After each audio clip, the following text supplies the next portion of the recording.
much needed in order for business to commence this morning.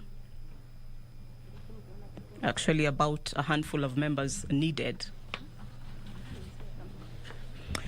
And there it is, we do have a quorum this morning.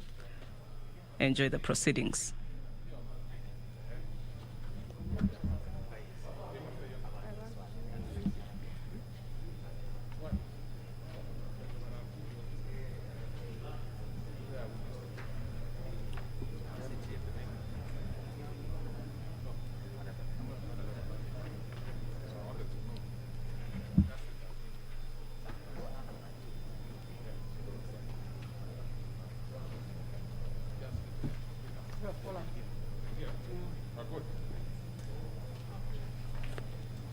Now we have the required quorum, so then business will start. Order number 1, administration of oath. Order number 2, communication from the chair. Order number 3, messages. Order number 4, petitions. Order number 5, papers. On that particular order, we have the leader of Majority Party.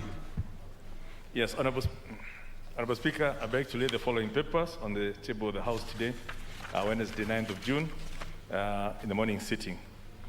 Number 1, the annual report of the Capital Markets Authority for the financial year 2019-2020.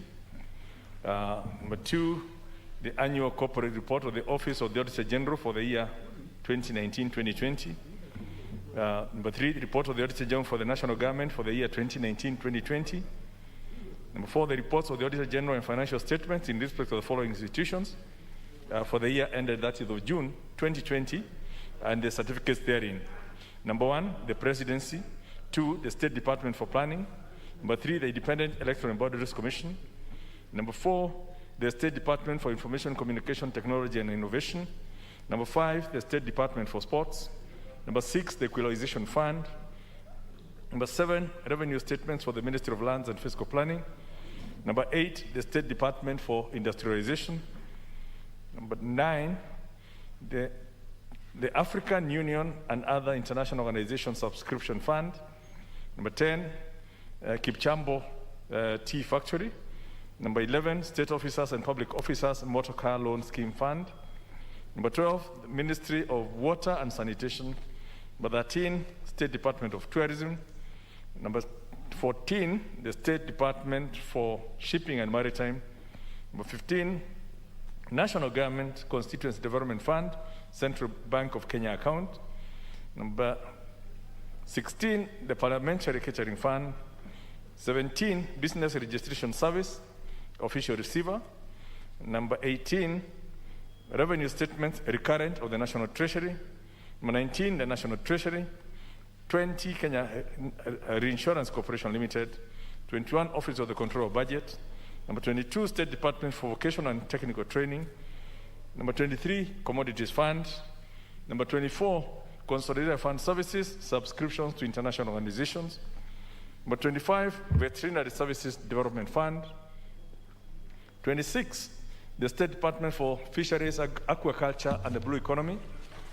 Number 27, Revenue Statement for the State Law Office and the Department of Justice.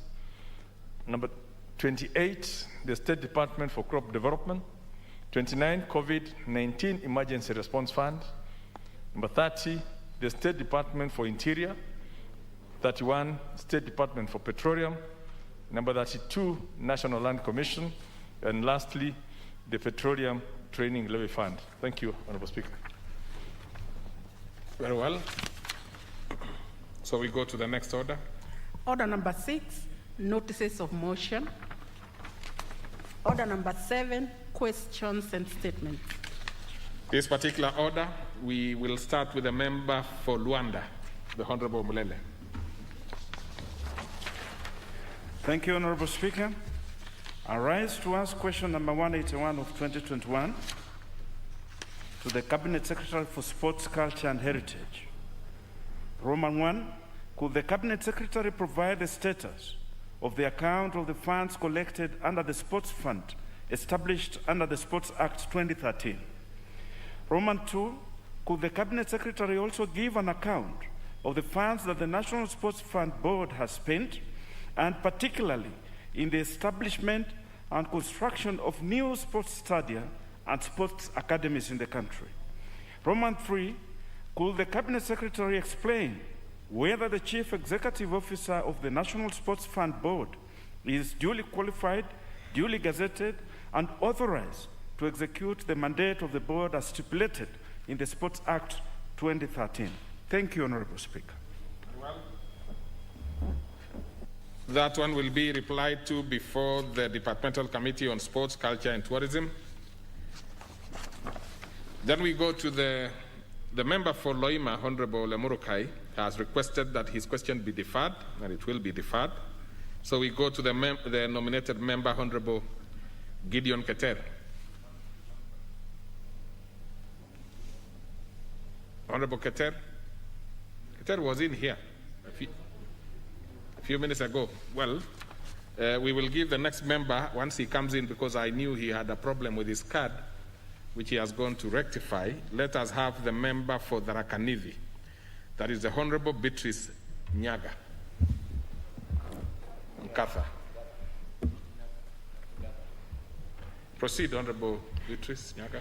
Thank you, Mr. Speaker, for this opportunity. My question is number 151 of 2021, and it is directed to the Cabinet Secretary for Interior and the Coordination of National Government. Roman 1, what urgent and long-term steps is the ministry taking to ensure that mandatory government services provided by authority such as the National Transport and the Safety Authority, that is NTSA, the Kenya Revenue Authority, that is KRA, and the PWD assessment offices are brought closer and within the reach of residents of the Rakanithi County who have traveled for long distances to seek the said services, as they are not available in the county. Roman 2, could the Cabinet Secretary give an undertaking that such services alongside other government services will be made within the Rakanithi County? Thank you, Mr. Speaker. Very well. That one will be replied to before the Departmental Committee on Administration and National Security. Next is the member for Kwanza, the Honorable Anyonyi.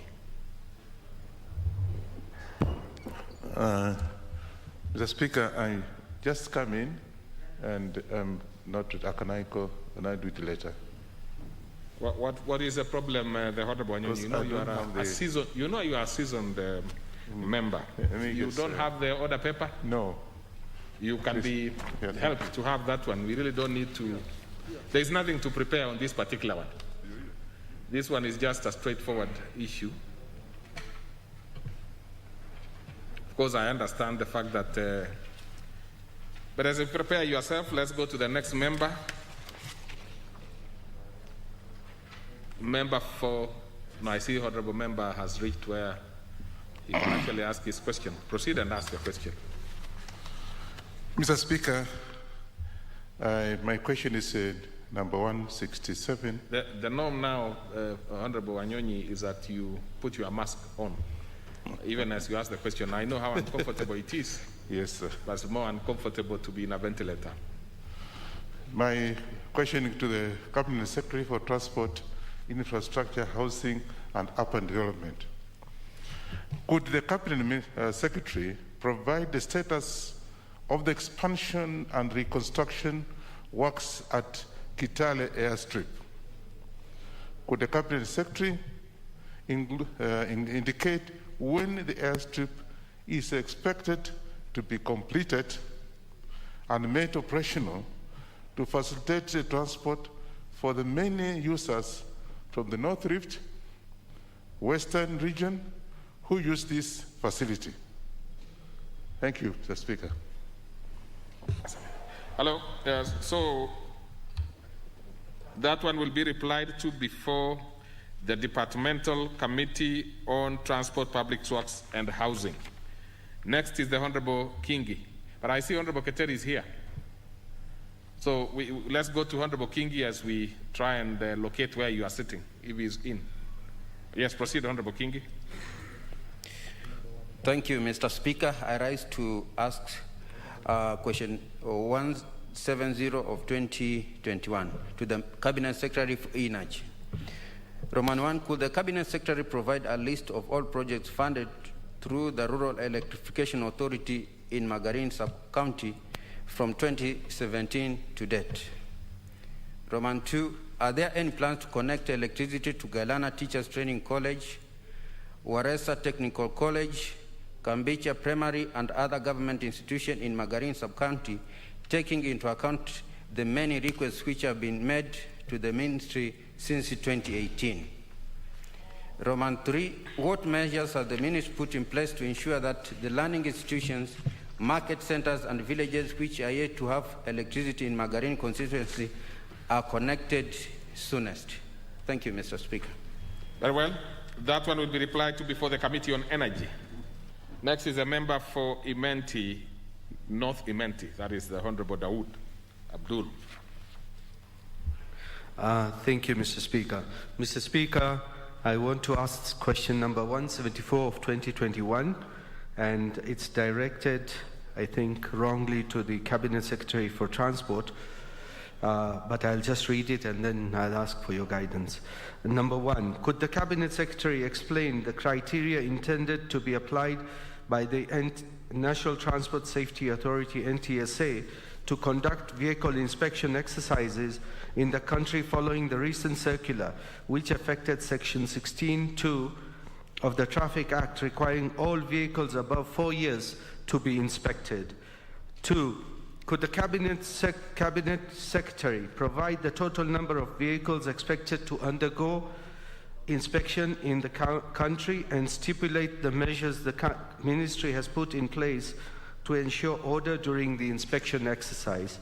3, could the Cabinet Secretary also explain how owners of motor vehicles will access the inspection units and provide details of the approved inspection units, their working hours, booking criteria, the number of vehicles to be inspected per day, and charges, if any?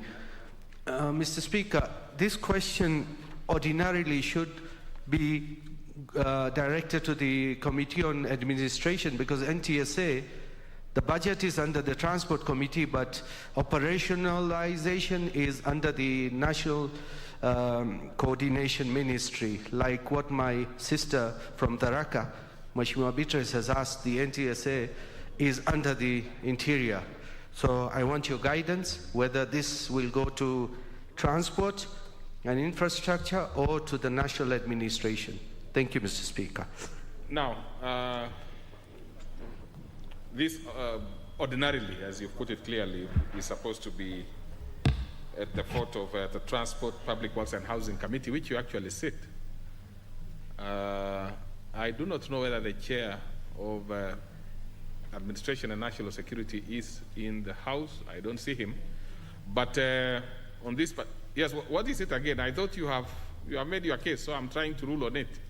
Yes, Chair, because I'm in the Committee of Transport, and this thing we tried to tackle it while the NTSA was in the committee coming for the budget, and we were told it was not under us as the ministry. Okay, so then it is referred to the Committee on Security, Administration and National Security.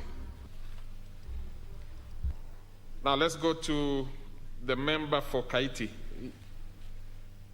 He has actually made a request that the question be deferred, and I proceed to defer that particular question. The Honorable Manje also has made a similar request, which I accept. So we go to them, and then that is over. We are through with questions. So we go to the next segment of that particular order. Oh, yes. I almost forgot the Honorable Keter. Proceed, Honorable Keter, sorry. Thank you, Mr. Speaker. I rise to ask the Cabinet Secretary for Industry and Trade and Cooperatives that could the Cabinet Secretary explain the measures that have been taken by the Kenya Bureau of Standards to ensure that used motor vehicle parts such as vehicle airbags, steering assembles, braking systems, and other parts imported into the country for reuse as spare parts are of sound quality and approved standards. Could the Cabinet Secretary explain why KBC is allowing high-end vehicles such as Toyota Land Cruiser V8 models imported from UAE, United Arab Emirates, to be inspected locally, whereas there is a KBC appointed inspection agent for motor vehicles in Dubai? What steps is the Cabinet Secretary taking to ensure that the Market Surveillance Division at KBC has the capability of carrying out its mandate of vetting and approving products to ensure that they meet the set Kenyan standards and inspections and specifications? Could the Cabinet Secretary also provide details of the local or locally owned inspections agents that have been contracted by KBC under the pre-export verification of conformity program, which have been in operation since September 2005, and explain how they are regulated? Thank you, Mr. Speaker. That one will be replied to before the Departmental Committee on Trade, Industry, and Cooperatives.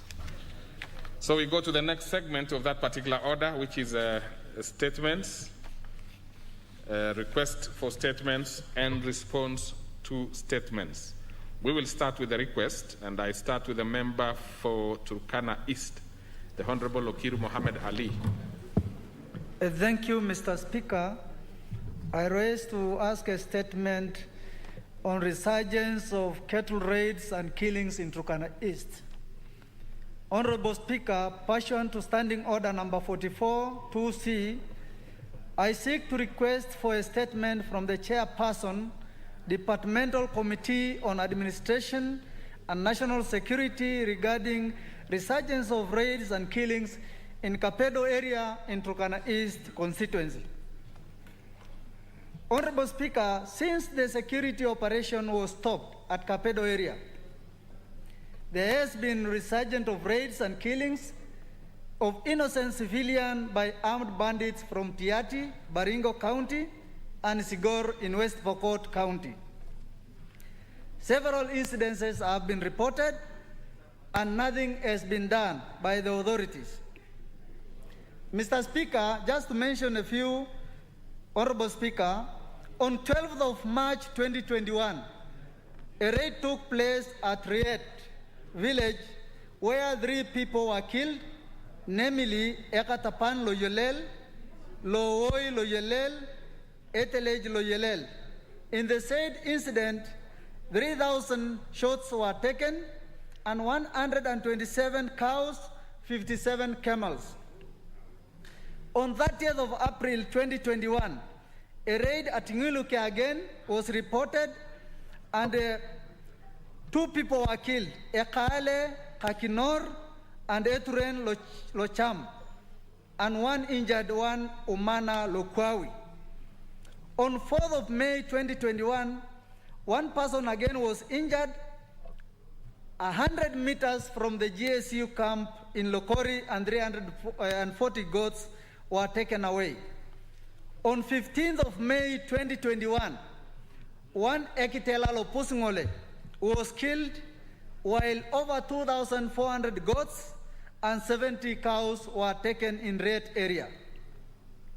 On that of June 2021 again, a raid happened at Lomelo.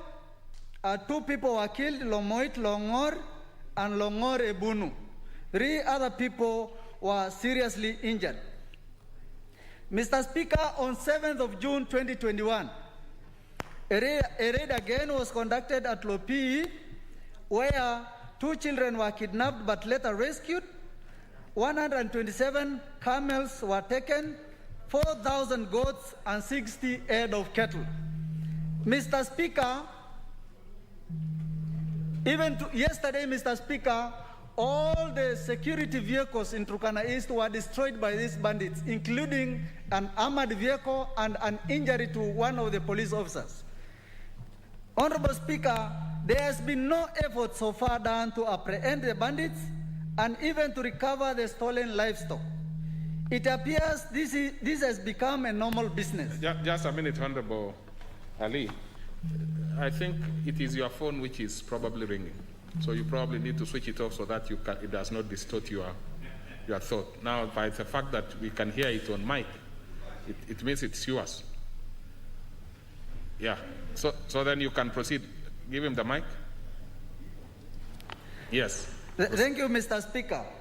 Honorable Speaker, there has been no effort so far done to apprehend the bandits and even to recover the stolen livestock. It appears this has become a normal business. It's against this background that I seek a statement from the Chairperson, Departmental Committee on Administration and National Security on the following.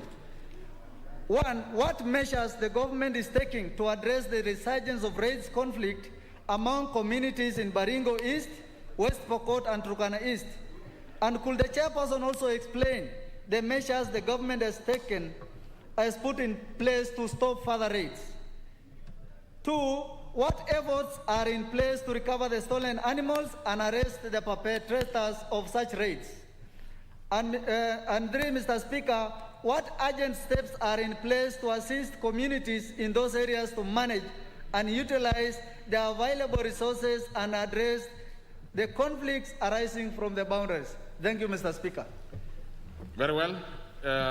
Let's get the chairperson or his vice chair to know about what time they will require to respond to that particular statement.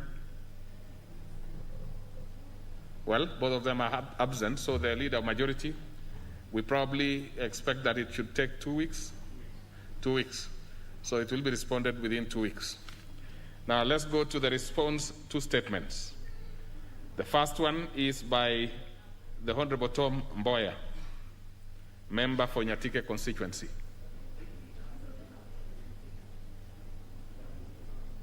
The chair, of course, being absent to take, it means is not available also to answer this one. So can we shift it to probably tomorrow? Actually the afternoon. And then the next one also I think is by the same chair, responding to the Honorable Colonel retired Geoffrey Kingangi. That one also should be responded to in the afternoon. And the leader majority, we request that you ask the specific chair to be available to respond to those statements in the afternoon of today. So then we go to the next order. Order number 8, the Higher Education Loans Board Amendment Bill, National Assembly Bill number 37 of 2020, first reading. A bill for an act of parliament to amend the Higher Education Loan Boards Act and for connected purposes. Order number 9, the Exercise Duty Amendment Bill, National Assembly Bill number 42 of 2020, first reading.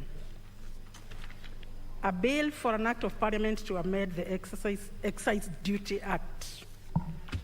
Order number 10, the Kenya Deposit Insurance Amendment Bill, National Assembly Bill number 43 of 2020, first reading. A bill for an act of parliament to amend the Kenya Deposit Insurance Act and for connected purposes. Order number 11, the National Construction Authority Amendment Bill, National Assembly Bill number 45 of 2020, first reading. A bill for an act of parliament to amend the National Construction Act and for connected purposes. Order number 12, the Public Procurement and Asset Disposal Amendment number 3 Bill, National Assembly Bill number 49 of 2020, first reading. A bill for an act of parliament to amend the Public Procurement and Asset Disposal Act. Order number 13, the Pharmacy and Poisons Amendment Bill, National Assembly Bill number 1 of 2021, first reading. A bill for an act of parliament to amend the Pharmacy and Poisons Act. Order number 14, the Computer Misuse and Cybercrimes Amendment Bill, National Assembly Bill number 11 of 2021, first reading. A bill for an act of parliament to amend the Computer Misuse and Cybercrimes Act. Order number 15, the Health Amendment Bill, National Assembly Bill number 14 of 2021, first reading.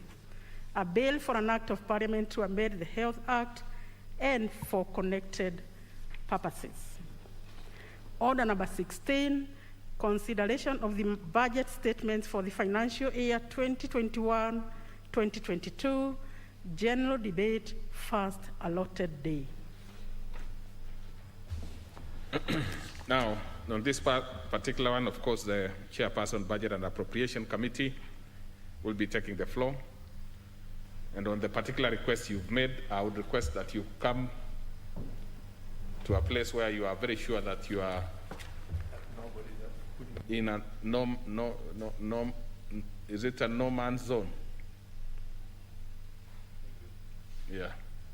I think you'll still be comfortable there. You are farthest from everybody. Unfortunately, you are coming closer to me, which is not okay, but because this is a very critical issue, we will have to make do with it. Proceed, the Honorable Chair. Thank you so much, Honorable Speaker, and thanks so much for your indulgence. Honorable Speaker, I've already gotten my second jab, so I'm still a bit safer.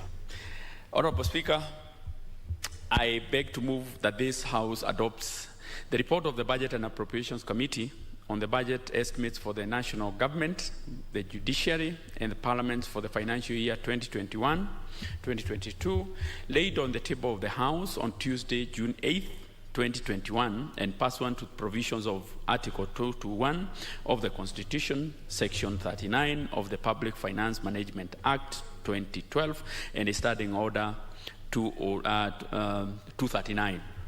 Under Speaker, A, approves the issuance of a sum of Kenya shilling 1,671,474,883 from the Consolidated Fund to meet the expenditure during the year ending 30th June 2022 in respect of the votes contained in the first schedule to the order paper subject to paragraph C, that is a Committee of Supply, and B, makes the policy and financial resolutions contained in the second schedule to the order paper, and C, orders that they, quote, the Speaker do now leave the chair, and quote, to facilitate the consideration of the said budget estimate with respect to each vote and programs in the Committee of Supply as contemplated under a Standing Order 240, that is consideration of estimates in the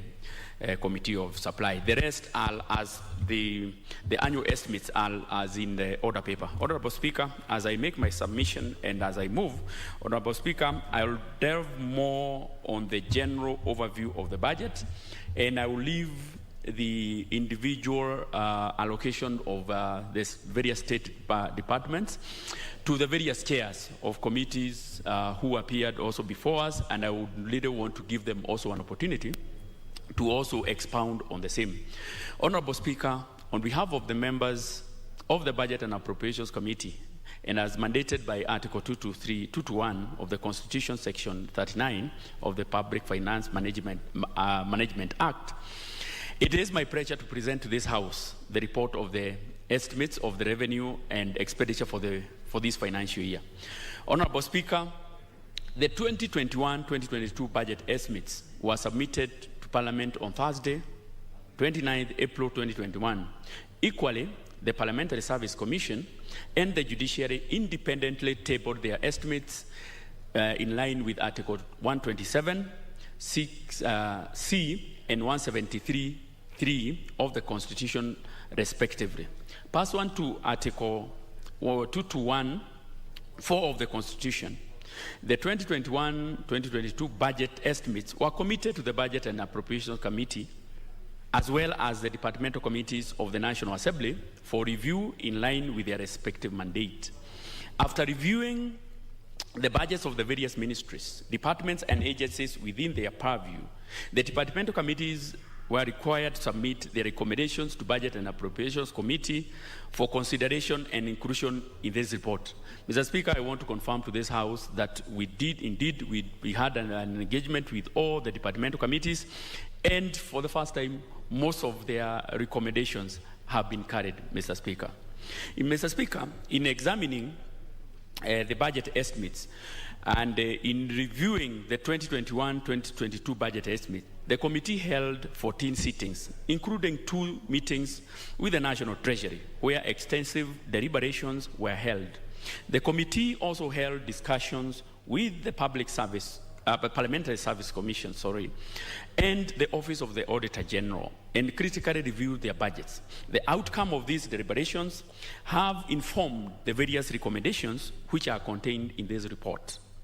Honorable Speaker, the committee also received submissions from departmental committees highlighting significant policy and financial recommendations of the budget of the various ministries, departments, and agencies within their purview. If approved by this House, these recommendations will form the basis for the passage of the Appropriations Bill for the financial year 2021-2022. The consolidated report of the departmental committees, as well as summary of their observations and policy recommendations, are contained in Annexure 1 and 2 of this report.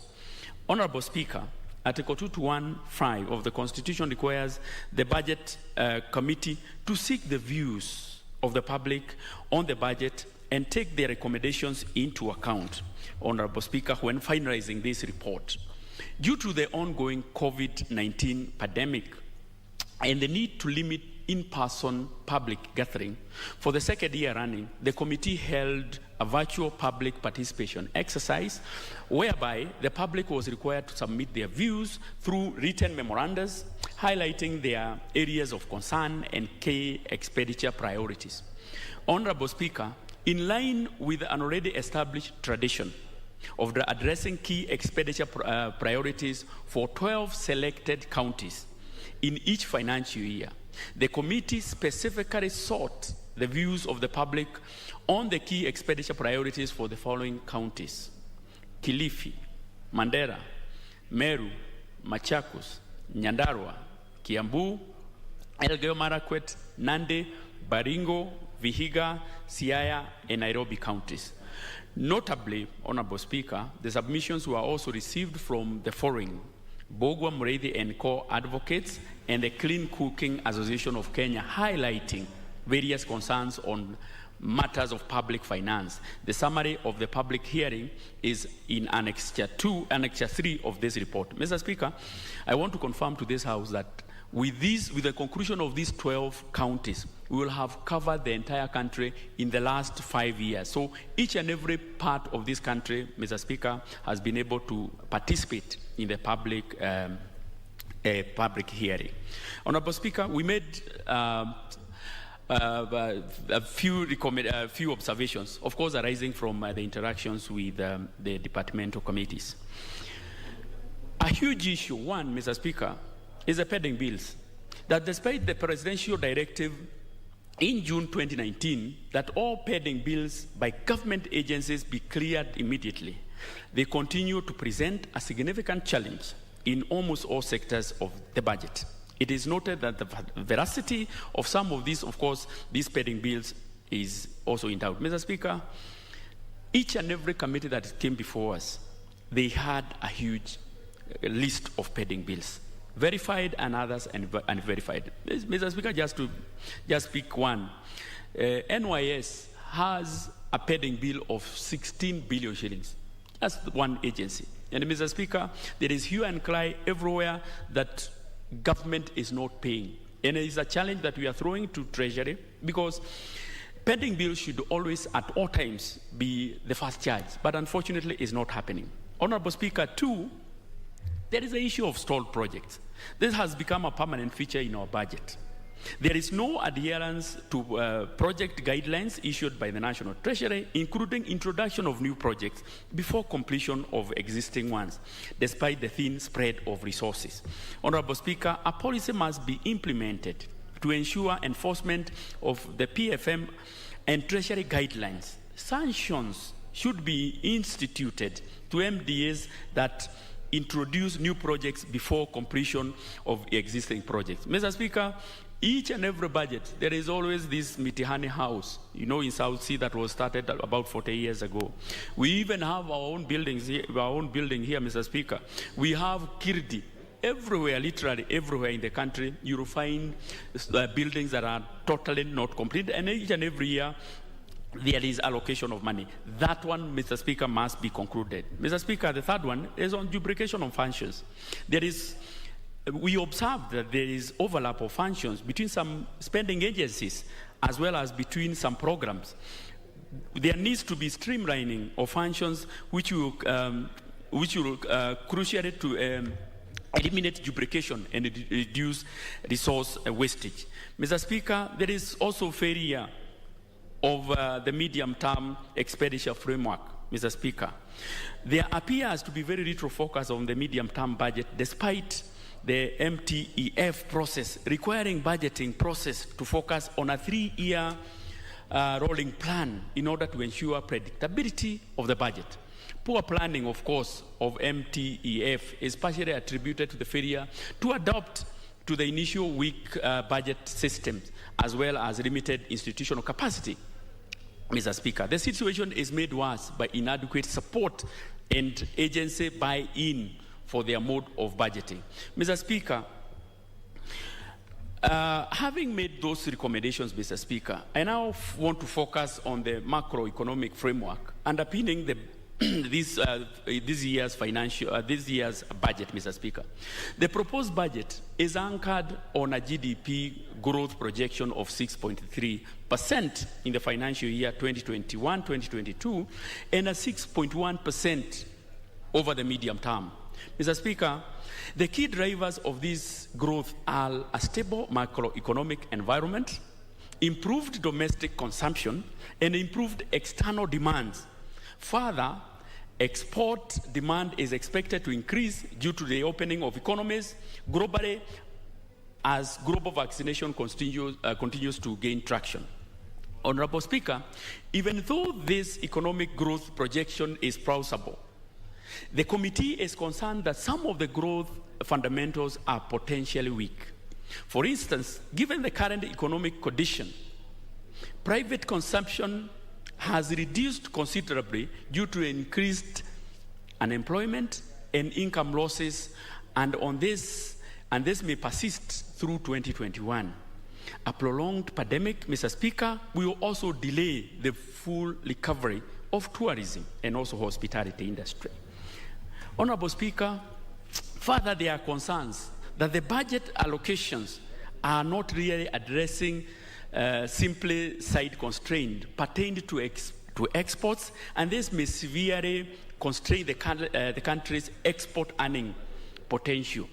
Kenya export quality has largely remained unchanged, with the countries exporting most low primary products as opposed to manufactured goods. Honorable Speaker, other risks to the macroeconomic outlook include the rising fuel prices, the foreign exchange rate fluctuations, political uncertainty, Mr. Speaker, as the country approaches the general election, and the possibility of the introduction of strict COVID containment measures in the second quarter of 2021. If these risks materialize, then the economic growth may be lower than the projected, and this will further constrain the resource envelope. Honorable Speaker, we just want to now look at the key highlights of the budget. Mr. Speaker, the overall budget for the financial year 2021-2022 is estimated to be 3.66 if you look at it below the line, or 3.03 trillion if it is above the line. Of course, the 600 billion shillings difference is basically the provision for the foreign debt redemption provision, Mr. Speaker, with the current expenditure amounting to 1.29 trillion and development expenditure at 666.5 billion shillings. In terms of the budget for the three arms of government, the budget for the executive is estimated at 1.895 trillion. Parliament gave a proposal, Mr. Speaker, of 46.61. However, of course, through consideration of the committee, it was capped at 37.88 billion, and the judiciary at 17.92 billion shillings. Mr. Speaker, the committee observed that the overall budget estimates for the financial year 2021-2022 has slightly exceeded the approved 2021-2022 budget policy statement, ceiling by Kenya shilling 14.11 billion. This is mostly on account of increased consolidated fund services spending, of course, which also, of course, went to about 20.83 billion. Parliament also had burst the ceiling in their recommendations with 8.7 billion shillings. For most of the other sectors, however, Mr. Speaker, the net changes do not differ significantly from the approved BPS ceilings. You remember, Mr. Speaker, it is this same House that approved the BPS, and we say that we have to remain within the BPS ceilings. This is notable departure, Mr. Speaker, from the past where BPS ceilings were routinely flouted, and the budget increased in total disregard of the approved budget framework. Mr. Speaker, for the first time, we want to commend the National Treasury for this effort. Honorable Speaker, with regard to the policy direction of the 2021-2022 budget, the committee notes that despite the government implementing of a post-COVID-19 economic recovery strategy, ERS, the key performance indicators and targets for the next financial year have not been clearly articulated and specified in the proposed budget. This makes it difficult for the government to monitor the programs being implemented under the post-COVID ERS. Indeed, Mr. Speaker, there is no evidence that broad policy objectives, particularly with regard to sustainable development goals, have been factored into the budget. Implementation of the SDGs is crucial as they are designed to end poverty and enhance sustainable growth. Honorable Speaker, furthermore, this being the final year of implementing of the Big Four agenda, the current administration, the committee is concerned that the full benefits of the Big Four agenda may not be realized by 2022. It is therefore important for the strategies that will be implemented beyond 2022, notably the fourth medium-term plan, that is MTP4 of the Vision 2030, to include full completion of programs and projects under the Big Four agenda. Honorable Speaker, it is observed that the format of the presentation of the budget of the 2021-2022 budget and the medium term is such that there is no effective budget challenge function taking place. Specifically, the review of the ongoing projects or programs has not been provided, therefore making the budget simply incremental. The committee knows that the poor management of capital projects has led to some projects being permanently on the budget, Mr. Speaker. The issue of pending bills, Mr. Speaker, and stalled projects continue to present a significant challenge in almost all sectors of the budget. For the most part, this is the outcome of poor planning, budget cuts, and expenditure adjustments during the supplementary budget process. No clear roadmap, Mr. Speaker, has been provided by the National Treasury on how effectively they can be able to conclude these matters. Honorable Speaker, while the committee appreciates the need to place certain key projects or programs under seemingly high-performing ministries, there is concern that there might be a major problem in the flow of exchequer on timely basis. It is noted that in the next financial year, the National Treasury will become an implementing agency for projects such as the Dogokudu Special Economic Zone, SGR, Naivasha, Mombasa Port Development Project, LAPSET Project, Kenya Mortgage Refinancing Company. The National Treasury may find it difficult to strike a balance between being the implementer of public finance and also being a sectoral implementer of these infrastructural projects, Mr. Speaker. The committee notes with concerns that after tabling of the budget in Parliament, the National Treasury has formed a perpetual habit of submitting additional changes to the budget, which is under scrutiny by the legislature, hence creating difficulties in arriving at the final budget. Mr. Speaker, you also remember when we were also dealing with the supplementary budget one, there was another addendum that was brought on top of a supplementary. This net effect of the proposed changes to the 2021-2022 budget by the National Treasury has resulted in an overall reduction of the budget with 8.9 billion shillings. Honorable Speaker, how are we going to finance the 2021-2022 budget? Honorable Speaker, the National Treasury projects a total revenue collection of Kenya shilling 2.039 billion in 2021-2022, an increase by approximately 200 billion shillings from the previous year, Honorable Speaker.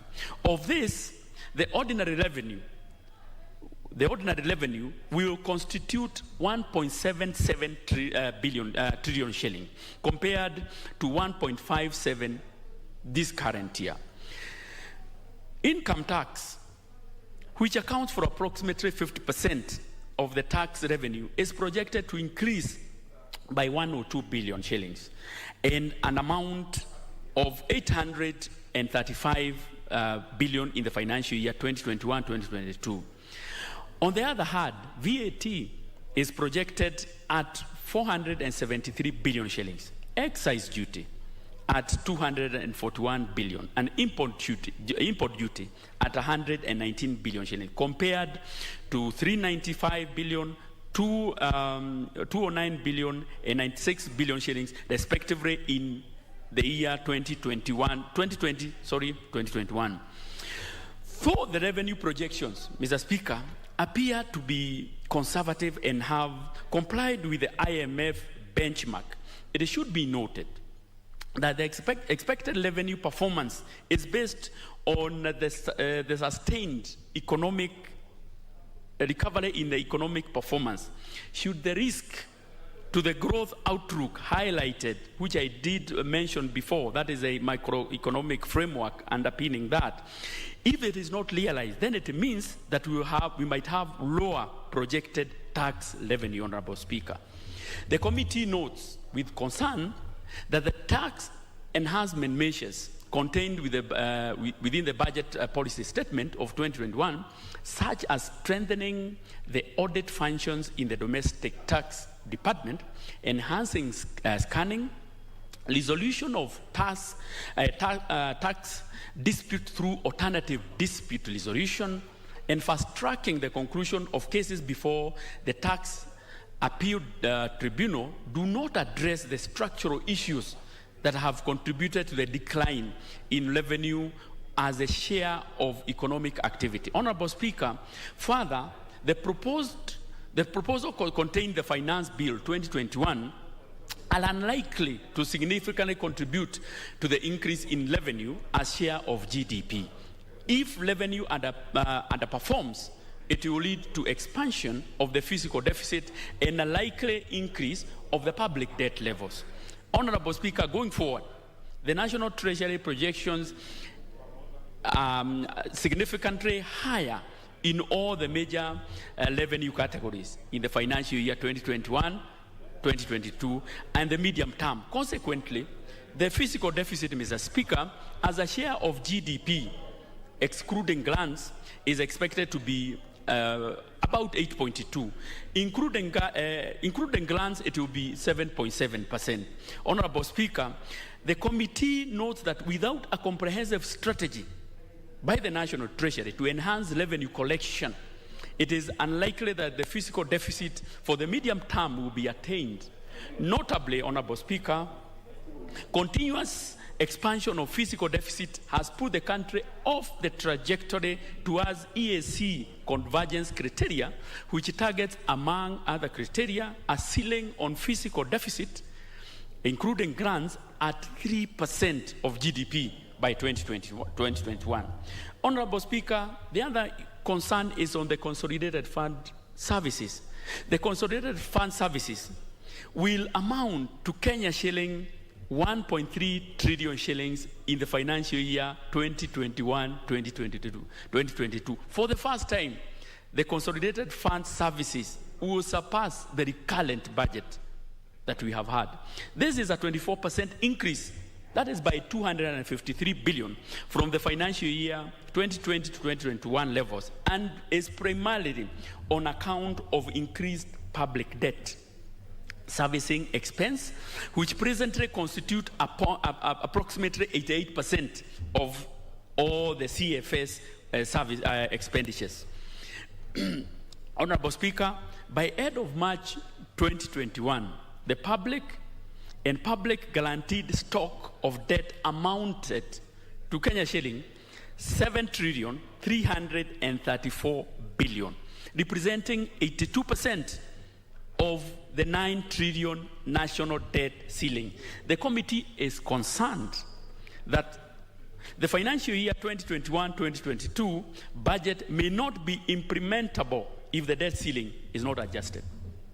The committee is concerned that the increase in CFS expenditure is contributing to a growing budget inflexibility. Honorable Speaker, in the financial year 2021-2022, it is estimated CFS will account for about 43% of the total annual budget and 65% of the total revenue collected, with a fiscal constraint worsening in the outer years. Indeed, a 5-year review indicates that by the financial year 2021-2022, the CFS, or the consolidated fund services, will be increased by over 50% in absolute terms.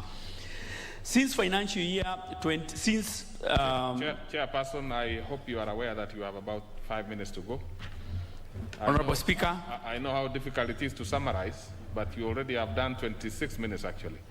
Honorable Speaker, I'm just about to conclude, Honorable Speaker. Thank you so much.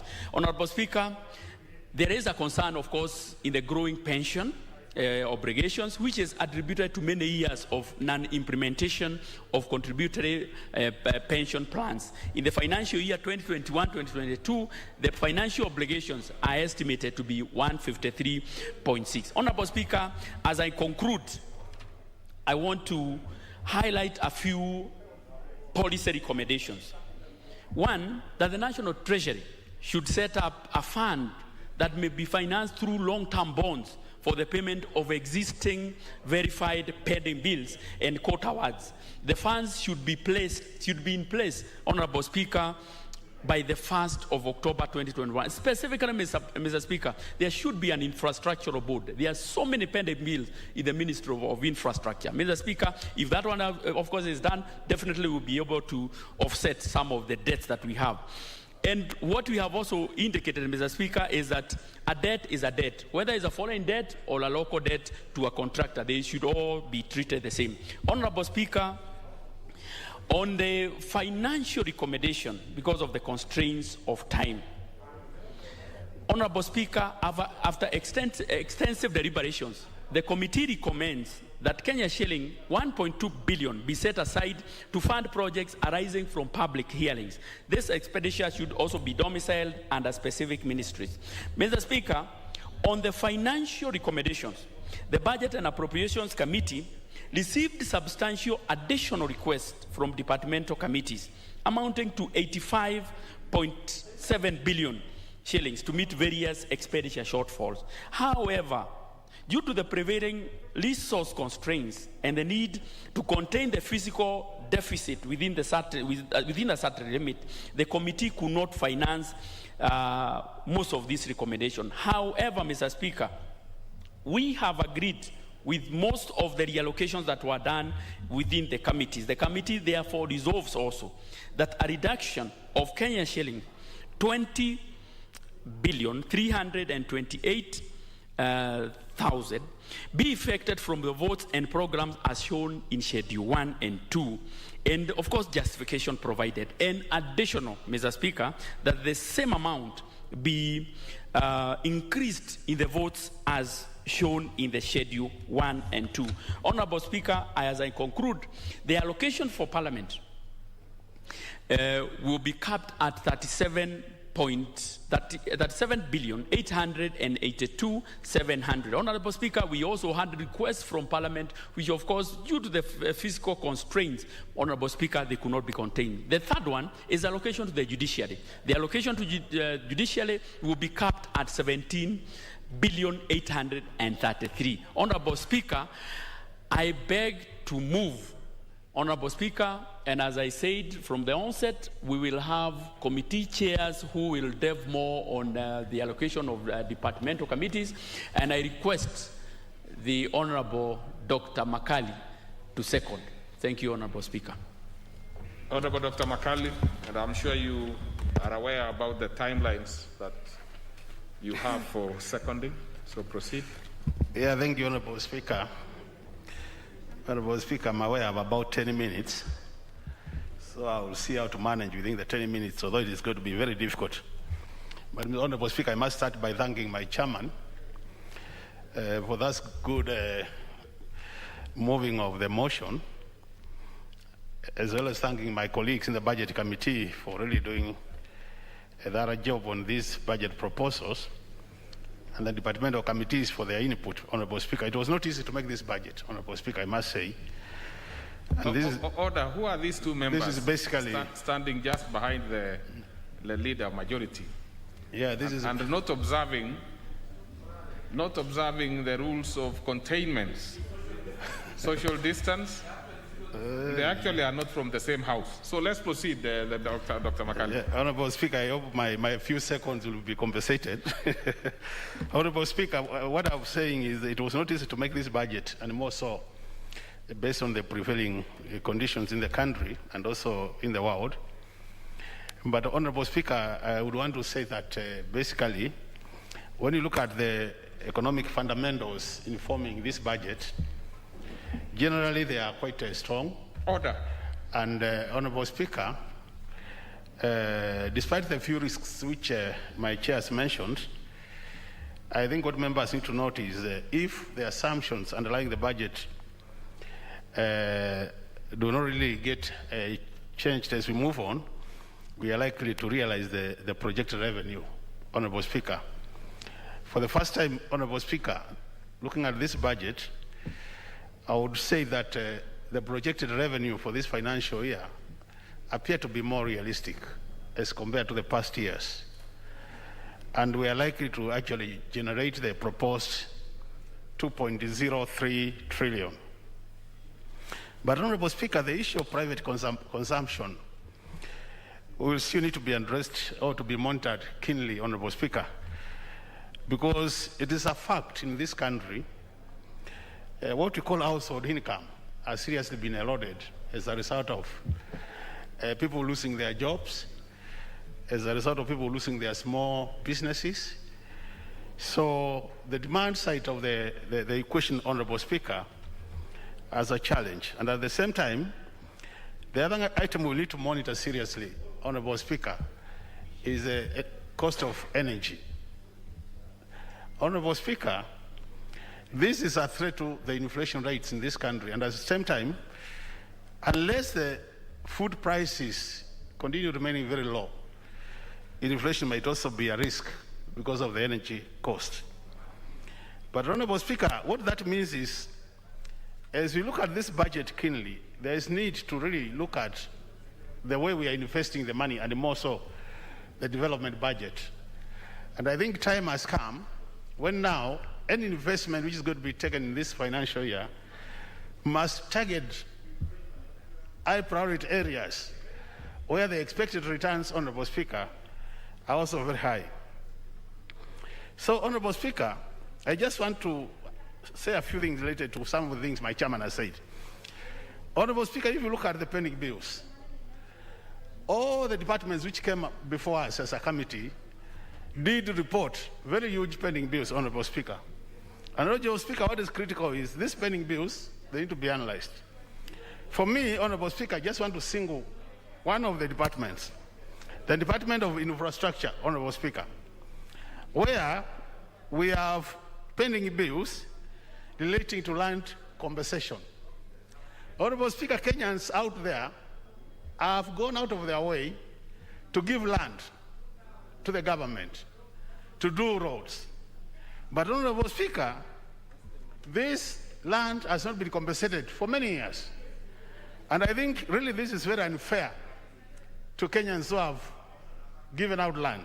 And I think, Honorable Speaker, these are some of the areas where the government needs to go out of their way to make sure that this kind of pending bills are cleared, because it really affects our people down there. The other point, Honorable Speaker, is the issue of the Consolidated Fund Services, Honorable Speaker. Just as the Chair said, this item has already now gone beyond the recurrent expenditure of this government. And Honorable Speaker, I think what we need to do is basically to make sure that as a House that oversees the executive, we start looking at the detailed explanatory notes to see what is in this fund, the Consolidated Fund Service, Mr. Speaker, because that will be very important for this House for purposes of accountability and transparency. And Mr. Speaker, what is happening when these figures keep on moving up, then we have very minimal budget flexibility. And as a House, and even as departments, and even Treasury, in budgeting, there are very small room to change things, because like it's just a straight jacket. That is, you pay debt, you pay salaries, and then you have a very small amount, Mr. Speaker, remaining for development. And I've said many times in this House, Honorable Speaker, unless we address the matter of development, Honorable Speaker, then the economy will not grow. The cake will remain the same and will not be able to share that bigger cake. And actually, Honorable Speaker, this is now why you see the issue of the fiscal deficit becomes very serious in this country. And I think really as a country, both the House and the Executive, we really need to monitor our expenditure patterns, Mr. Speaker. Because unless we really do something on the expenditure side of the budget, we are likely to continue having a lot of problems. Mr. Speaker, the other area I want to focus more is the issue of policy. Mr. Speaker, we all know in this country now, we are moving to what we call the competence-based curriculum, Honorable Speaker. And we know now next year more likely to be having the grade 4. And this grade 4, this curriculum demands a lot of evaluation, very regular evaluation. But when you look at the budget, Honorable Speaker, you realize this sector has been underfunded. The same with the TVETs, the Technical Training Institution, Mr. Speaker. So it brings a question on the matter of planning, budgeting, because you must tie policy, planning, and budgeting so that whatever the policy is actually supported by planning and then by budget. Otherwise, you'll have very hanging policies which don't help this country. For example, a lot of the TVETs which have been done, Honorable Speaker, are complete in terms of infrastructure, but they have not been equipped. So Kenyans are not really reaping the benefits of these TVETs because they are not equipped.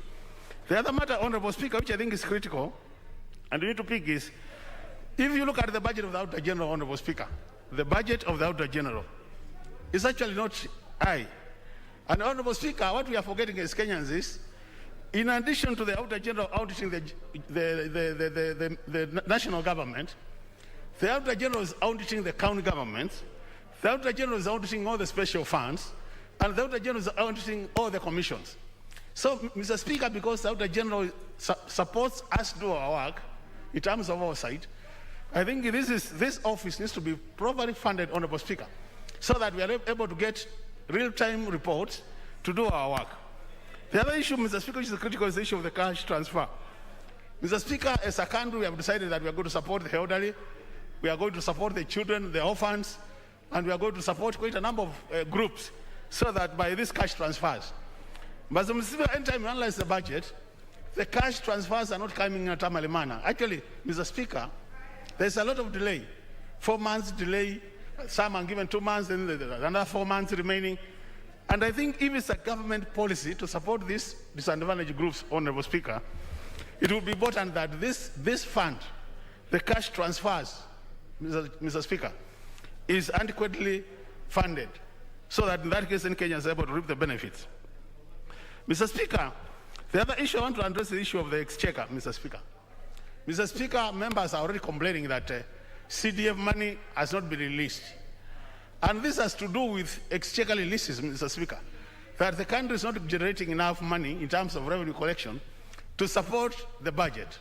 And I think, Honorable Speaker, this matter of exchequer releases has to be properly monitored, Mr. Speaker. Because unless we get it right on this, Mr. Speaker, then the budgeting exercise becomes just an exercise in futility, Honorable Speaker. Because the truth of the matter is you budget, but the money supposed to support that implementation of the budget is not released by Treasury. So we have that challenge, and that's why you see members are saying no CDF, no budget. And I think really, in addition to no CDF, no budget, there are other areas which also demand to be supported, Honorable Speaker. So, Honorable Speaker, as I'm saying is, really because I can see now I'm running short of time, Mr. Speaker, we really need as a House to monitor this budget-making process. Because even the supplementary budgets, Mr. Speaker, we are passing this House, are also interfering. You find you reduce a budget which has already been committed. So at the end of the day, you have a pending bill, Mr. Speaker. And these are the small things which need to be sorted out so that we clean our budget-making process. Honorable Speaker, the other issue is the tax administration, as I conclude. I think, Mr. Speaker, tax administration needs a serious review. And I want to urge the Finance Committee, Honorable Speaker, to take that matter and follow it keenly. With those many remarks, Honorable Speaker, I second this motion. Thank you very much. Honorable members, I will therefore propose order, members. What is this market business happening at the order? Order. So then I propose a question, which is that this House adopts the report of the Budget and Appropriation Committee on the budget estimates for the national government, the judiciary, and Parliament for the financial year 2021-2022, laid on the table of the House on Tuesday, June 8, 2021, and pursuant to provisions of Article 221 of the Constitution, Section 39 of the Public Finance Management Act 2012, and Standing Order 239, approves the issuance of the sum of Kenya shillings 1,945,671,474,883 from the Consolidated Fund to meet the expenditure during the financial year ending June 30th, 2022, in respect of votes contained in the first schedule of the order paper, subject to paragraph C, which is Committee of Supply. B, makes the policy and financial resolutions contained in the second schedule to the order paper, and C, order that the Speaker do now leave the chair to facilitate the consideration of the said budget estimates with respect to each vote and program in the Committee of the Supply, as contemplated under Standing Order 240, which is consideration of estimates in the Committee of Supply. Now, the leader majority, you want to have the first shot on this? Say later. So then, I am, if I were to go through the list, of course, Mugambi Gishuki would be on top. But of course, the chairs also have some. So let's have the Honorable Mugambi Gishuki, and then I'll give some chairs, because they have to. They need to have some priority also, because they will be leading some of the specific votes. Thank you, Honorable Speaker. Honorable Speaker, I beg to support. And Honorable Speaker, this is the first time and that we continue to increasingly do our budget at a very tight and delicate fiscal infrastructure. Mr. Speaker, as the chair has moved, we have a lot of challenges in this budget. And one of them is the pending bills. Mr. Speaker, this issue of pending bills, we discussed it last year, and whereas we appreciate the effort the national government through the Treasury has done to try and address this monster of the pending bills, Mr. Speaker, is not the same case with the county governments. And I think our Senate counterparts should take up this matter and ensure that the county governments also reduce the pending bills. Mr. Speaker, pending bills are really a big challenge to business community. We have seen many businesses collapsing. We've seen many businesses being auctioned, and more so even our banking Just a minute, sector. Honorable Member for Odaya.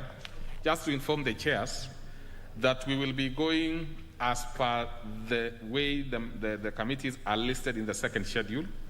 The chairs will be having 15 minutes. Of course, the reason why we gave Honorable Gishuki is for the chairs to be able to reorganize themselves. And of course, once in a while, the members will have a shot. Proceed. Thank you, Honorable Speaker. Honorable Speaker, these pending bills is affecting the operations of our banking system. Honorable Speaker, we've seen banks making extremely huge provisions in their loan book because people are not able to pay, and most of these people are people who are owed money by government through the pending bills. Mr. Speaker, we also have to speak to another monster in this issue of pending bills, that we have government ministries owed money by other government ministries, and it's a big challenge, Honorable Speaker. A good example is a case of KPLC, for instance, that they are already at a big pressure on operations, and they are owed money by other government ministries.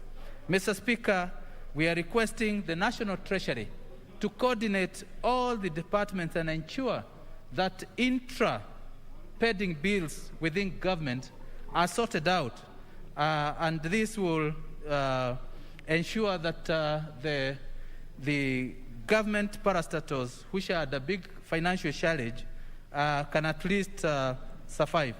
Honorable Speaker, the other monster is the monster of stalled projects. A lot of these stalled projects are holding huge amounts of investment. Honorable Speaker, when you consider that this money has been borrowed and then put or sunk into stalled projects, we are paying interest. These projects are not producing or helping in increasing productive capacity within the economy, then you wonder why we should be starting other projects. We have a stock of almost $1 trillion, Honorable Speaker, installed projects, and these are all financed through borrowed funds. And this House should take a lead, particularly on our office block here, which continue to hold a lot of money. We continue, some of us, suffering without offices, and yet we are planning for new projects without finishing a project which is already over 80% finished, Honorable Speaker. We also, Honorable Speaker, when you look at the tax measures being taken, undertaken to finance this bill, Honorable Speaker, you will see that we are going to have a challenge. We are going to have a challenge because we're in a time when the government should be giving incentives to the economy. But now we are coming up with some very difficult tax measures, Honorable Speaker. We should be careful not to kill the goose that lays the golden egg. Because when you overtax businesses, for instance, when we talk about tax measures like turnover tax, Honorable Speaker, for those who understand tax, is tax on sales. But we know that the principle of taxation is that tax should be levied on profits, not on activity. Honorable Speaker, there are many businesses, even government operations like KPLC, for instance, they are the losses. When you tell them to make tax on sales, you're already killing them. Honorable Speaker, we have very low margin businesses in this economy. They have high turnover but low margin. if you tell them to pay you money in advance, they will kill them. So in the long term, we are going to kill the goose that lays the golden egg. Honorable Speaker, I know we have to definitely finance our budget operations, but we must be careful not to affect our long-term survival by killing entrepreneurship, by killing businesses which are employing hundreds and thousands of Kenyans. Honorable Speaker, when you take businesses like oil businesses downstream, their margins are very low, but turnover is high. Businesses like steel manufacturing, their turnovers are very high, but margins are very low. If you tax them on turnover, you are going to kill them. And we should stick to the principles of good taxation system. A good taxation system will always ensure that you tax those who should be taxed. It will always ensure that it is easy to administer tax. Today, Honorable Speaker, we are introducing some tax systems where you have even to go and perhaps employ a tax collector in a farmer's shed to monitor a hen when it's laying the egg, to make sure that you tax that egg. But that is not the principle of a good tax system. The principle of a good tax system should give the farmer time to feed his chicken, to collect his eggs, to take them to the market, to come back and calculate profit, and then pay tax on what is remaining. That is a good tax system. But the one where you monitor whether a chicken is about to lay egg, and then you ask the farmer whether it's you to take the egg or the farmer, that's a bad tax system. Honorable Speaker, we also have to support our small-scale businesses. We must ensure that the money we are borrowing from the banking sector is not crowding out the private sector. Honorable Speaker, we have started seeing signs of interest rates coming up because the government is borrowing a lot locally. We would request the Treasury to continue making effort to externalize part of the debt and also to manage expenditure, Honorable Speaker. As we speak, when you look at the amount of money we're paying on external loans plus interest, and what we are paying as salaries and recurrent expenditure, Honorable Speaker, it shows that we are between a rock and a hard stone, Honorable Speaker. And the only way to manage this situation is for the Treasury to come up with measures to rein on unnecessary expenditure, and also to ensure that most of the commercial loans, which are short-term with high interest rates, are actually renegotiated, externalized where we can, and also we go the multilateral, the multilateral way, where we can get loans on concession basis. I beg to support, Honorable Speaker. Okay, so we will go by the second schedule of the standing order in terms of citing committees. And let me confirm that I do not see the first three in the House, and that's Administration, Agriculture, and Communication. That be the case, I give the fourth committee, which is Defense and Foreign Relations, represented by the Vice Chair. Just walked out, unfortunately. So we have Education and Research. Are you ready? Yes, proceed.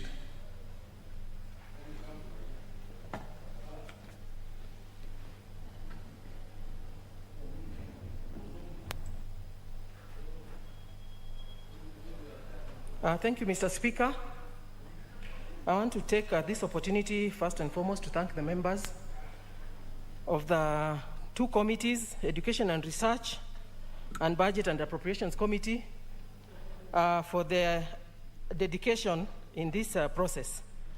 Mr. Speaker, the 2021-2022 proposed budget for the education sector, which has got 6 spending agencies, is currently standing at 503 billion, and it is the second this sector ranks among the highest in terms of resource allocation in the budget, Mr. Speaker. And I want to take this opportunity to thank the government for according us the support, even if the resources are not enough. Mr. Speaker, the various areas of spending which have been given priority in the budget include resources to support free primary and secondary education, school infrastructure improvement, funding of the university education and management of teacher resources, as well as expansion of the TVET, the various TVET institutions in the country. Mr. Speaker, as part of our oversight role in the budget, allow me to point out some key issues which the committee observed during the proposed budget for education sector and which the committee tried to address in its review of the budget estimates. One, Mr. Speaker, my committee noted that the school feeding program aimed at retaining learners in primary schools is disadvantaged in areas not being administered in an effective manner. Mr. Speaker, one of the reasons is the inadequacies in the criteria used to identify which areas to benefit. And Mr. Speaker, we have quickly requested the ministry to review the policy to ensure that areas are mapped again so that we can even have the slum areas reached with this program. Further, we have also supported NACONEC, which is going to expand this program in terms of bringing development partners on board to ensure this program reaches many, many students who need a school feeding program.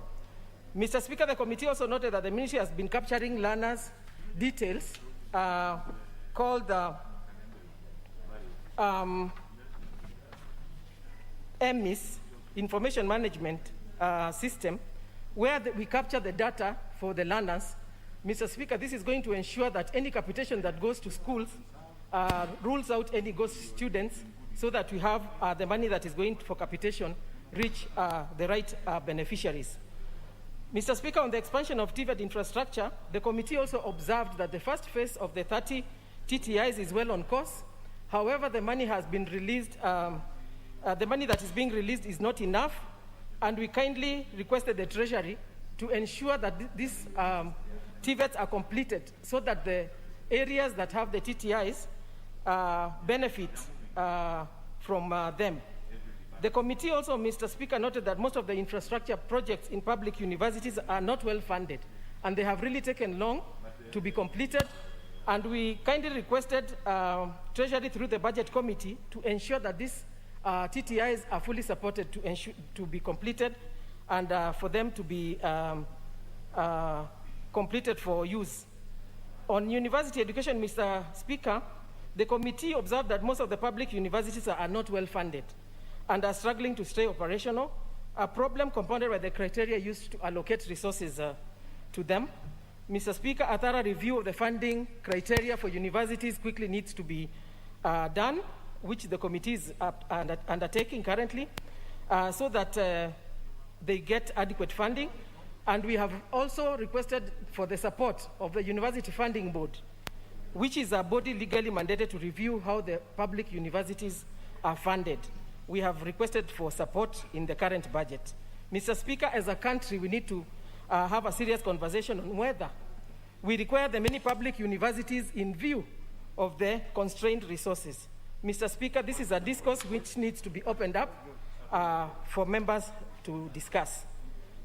Mr. Speaker, with the current rollout of the CBC, there is need to ensure that the many examination assessments which will be required, they will be in a safe custody, and that is why the committee is supporting the completion of the Mitihani House, as the budget chair has said, because this Mitihani House has stalled for the last 35 years. And my committee is very committed to have this house completed, because in the new CBC, we are going to have many, many assessments that will be done, and we need to have them done locally, because currently we are having the exams printed outside, and it's very expensive. It would be prudent to complete this construction, Mr. Speaker, so that the security of examinations and exam materials are guaranteed as the country implements the new CBC. Mr. Speaker, still on the issue of the implementation of the new curriculum, the committee noted that the newly established State Department for implementation of curriculum reforms has unfortunately not been supported in the current budget. This is going to throw the the education sector in disarray, Mr. Speaker, despite the House having approved the appointment of the Principal Secretary. Mr. Speaker, this may delay the operationalization of this very important department, hence derailing the smooth implementation of the new curriculum. The National Treasury should ensure that this department is provided with resources so that the rollout of the curriculum reforms is done properly, Mr. Speaker. Mr. Speaker, lastly, I'd like to comment on the issue of recruitment of teachers, which is dear to members of this House, Mr. Speaker. Given the government's 100% transition and the issue of the new curriculum reforms, we will need a higher number of teachers hired so that we can ensure that the 100% transition takes place properly. We also need infrastructure because of the same 100% transition, Mr. Speaker.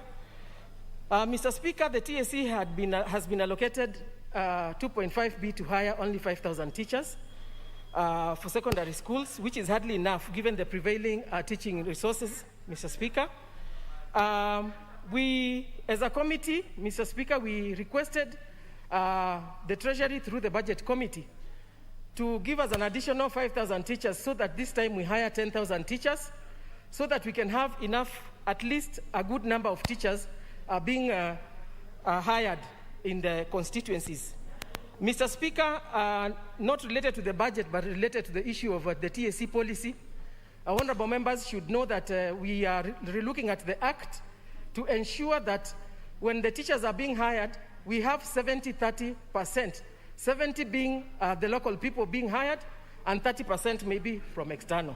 So members, kindly just know that we are looking at that policy to ensure we hire teachers locally first, the 70%, and 30% externally, so that we ensure our people also get to be hired first, the people we represent.